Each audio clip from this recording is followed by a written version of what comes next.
პარტია ქართული ოცნება დემოკრატიული საქართველოს რეგიონულ ორგანიზაციებში რებრენდინგი იწყება დღეიდან რაიონული და საქალაქო ორგანიზაციების თავმჯდომარეებს სტატუსი შეუჩერდათ. პარტიული ორგანიზაციების ახალი სტრუქტურის ჩამოყალიბებისთვის და საკადრო ცვლილებების განხორციელებისათვის სპეციალური ჯგუფი შეიქმნა, რომელმაც პირველი სამუშაო შეხვედრა ქობულეთის აქტივთან უკვე გამართა. დღეს ჩვენთვის ასევე ცნობილი გახდა, რომ უკვე ერთი თვეა პარტია ქართული ოცნება დემოკრატიული საქართველოს ოფისი დახურულია. თამარ კიკნაძე დეტალებით. ქართული ოცნება დემოკრატიული საქართველოს რაიონული და საქალაქო ორგანიზაციების თავმჯდომარეებს სტატუსი შეჩერებული აქვთ.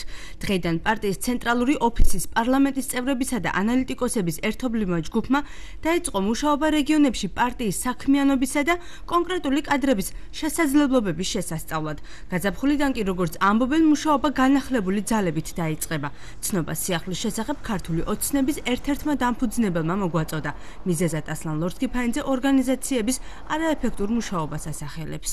პოლიტიკური პარტიის რაიონულ საქალაქო ორგანიზაციის ხელმძღვანელებს და რეგიონალურ კურატორებს შეჩერებული აქვთ უფლებამოსილება. ადგილებზე თვით ინიციატივების არ ქონა. პოლიტიკური პარტიის მთავარი ფუნქცია არის კადრების მომზადება აღმასრულებელი ხელისუფლებისათვის. არასაკონკურსო თანამდებობაზე დასანიშნად პარტია ამ უფლებამოსილებას ეფექტურად ვერ ახორციელებდა, ასევე ის ვერ იყო ეფექტური მედია საშუალებებთან ურთიერთობაში და სწორედ ამ ნაკლებად ეფექტურმა მუშაობამ განაპირობა ის, რომ პოლიტიკური პარტიის სრული რებრენდინგი მიმდინარეობს და გაზაფხულზე რეალური სურათი დაიდება. პარტიამ ქართული ოცნება დემოკრატიული საქართველო ბათუმში ლუკა ასათიანისა და მარჯანიშვილის ქუჩების კვეთაში დაქირავებული ის ოფისიც დახურა, სადაც საარჩევნო შტაბი იყო განთავსებული. პარტიის ბათუმის ორგანიზაციის თავმჯდომარე ამბობს, რომ ახალი ოფისი ქართულ ოცნებას თვის ბოლოს ექნება და 2016 წლის არჩევნებისათვის მზადება დაიწყება.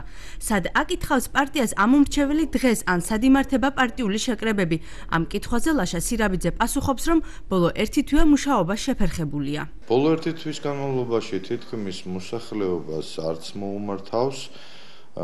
ამ პერიოდისათვის უბრალოდ ჩვენ პარტიული მუშაობისათვის შევფერხდით.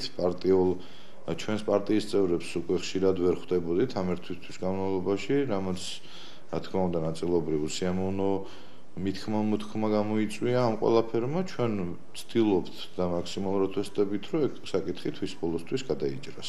რაც შეეხება ხულოს, შუახევისა და ხელვაჩაურის მუნიციპალიტეტებს, აქ პარტიის ოფისებს მუშაობა არ შეუწყვეტია. ქობულეთში კი პარტიის აქტივთან შეხვედრა ახლად შექმნილმა სპეციალურმა ჯგუფმა, რომელთა შორისაცაა გია ვოლსკი, დღეს 6 საათზე დაიწყო, თუმცა შეხვედრის დეტალები ჯერჯერობით უცნობია.